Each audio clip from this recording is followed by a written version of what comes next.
প্রিয় বন্ধুরা, Karl Marx বলেছেন রিলিজন ইজ দ্য আফিম অব দ্য পিপল, অর্থাৎ ধর্ম হলো জনগণের আফিম।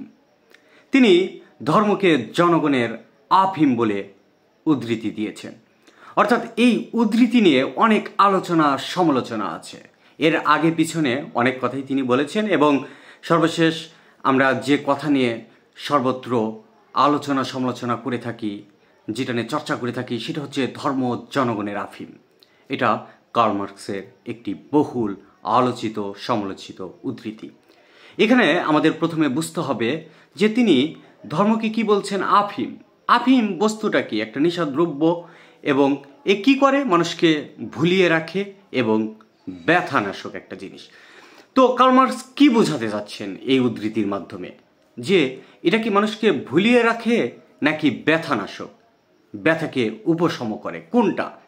এটাই মূল কথা। কেউ এটাকে ইতিবাচক দৃষ্টিতে দেখার চেষ্টা করেন, কেউ এটাকে নেতিবাচক দৃষ্টিতে দেখার চেষ্টা করেন।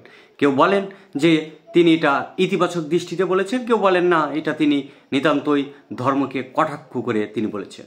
বাস্তবতা আসলে তেমন কিছুই না। বাস্তবতা হলো কার্ল মার্কস এটা বিদ্রূপ করে বলেননি, আবার এটা যে ইতিবাচক অর্থে বলেছেন তাও না। কারণ কার্ল মার্কসের দর্শন আমাদের বুঝতে হবে, যারা জানেন তারা তো বুঝবেন যে এখানে আসলে ইতিবাচক সেই দিকটাও আসলে ওইভাবে দেখার কিছু নেই। কিন্তু এখানে কিন্তু তিনি বিদ্রোহ করেননি যে ধর্ম জনগণের আফিম, আফিম কেবলই মানুষকে ভুলিয়ে রাখে এবং একটা অলিক স্বপ্নে এক অন্য জগতে মানুষকে নিয়ে যায়।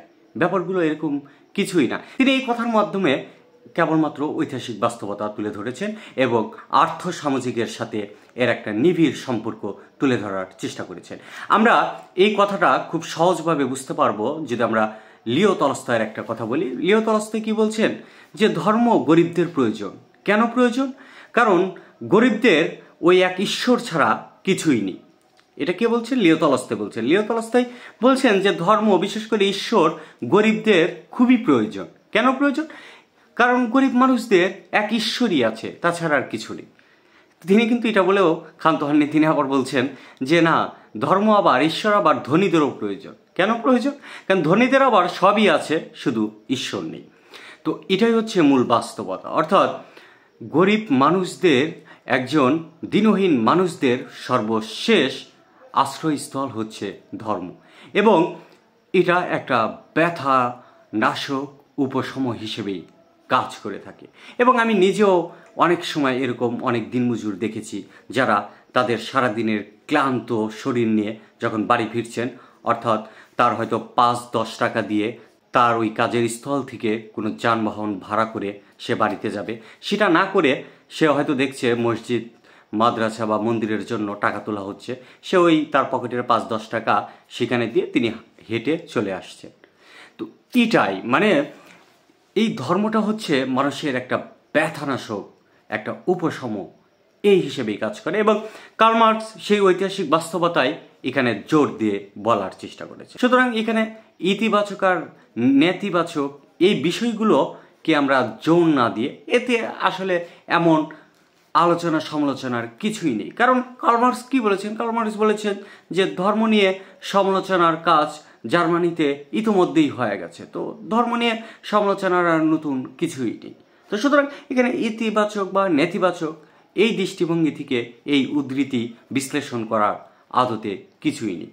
ধর্ম একটা আফিমের ন্যায়, একে যে কেবল ভুলিয়ে রাখার বস্তু, কার্ল মার্কস এটা বলার চেষ্টা করছেন না। তিনি বলছেন আমরা যেটা বুঝতে পারছি। তো সুতরাং এই উদ্ধৃতির মাধ্যমে কার্ল মার্কস বোঝানোর চেষ্টা করছেন যে এটা একটা আফিমের মতো ব্যথানাশক হিসেবে কাজ করে।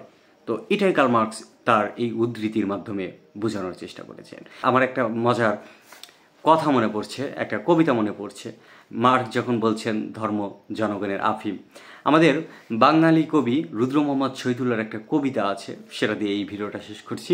তিনি বলছেন, আফিম তবুও ভালো, ধর্ম সে তো হেমলোক বিষ। যাই হোক, অসংখ্য ধন্যবাদ এতক্ষণ ভিডিওটি দেখার জন্য।